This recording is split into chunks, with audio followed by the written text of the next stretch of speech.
Peach yung bride natin. So, ayan. So, palakpakan po natin siya. Sige. Hello, hello. Ayun. Gusto ko nga palang pasalamatan lahat na nagpunta. At syempre yung husband ko. Ayan. At love, naalala ko pa noon nung sabay-sabay kayo ng ligaw ng barkada mo. Ikaw pa rin yung pinili ko. Pero syempre, para di sila magtampo, pinaisa ko na lang yung mga kaibigan mo. Ayan sorry kung ngayon ko lang sinabi to, pero alam ko naman matatanggap mo ako dahil mahal mo ako, di ba, love? Sobrang swerte ko talaga sa'yo. Naaalala ko pa rin noon nung pinadalan mo ako ng 30K na inutang mo para lang sa akin.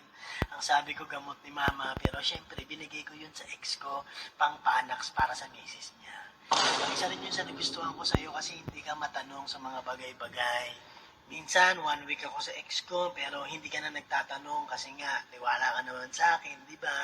Ganun niya ako kamahal, guys, kaya swerte ako. At meron pa pala ako isang surprise, babe. Buntis ako. Oo. Yes, babe. Yes. So, naalala mo last week, nung sabi ko sa friend ko ako matutulog, sa ex ko talaga ako na nagpunta. So, ayun, salamat niya daw sa'yo, kaya binigyan niya ako ng regalo. 8 months na lang, babe, daddy ka na. At message ko naman para sa ex ko, huwag kang mag-alala kung di man tayo nagkatuluyan. Basta tayong dalawa ay nagkakan.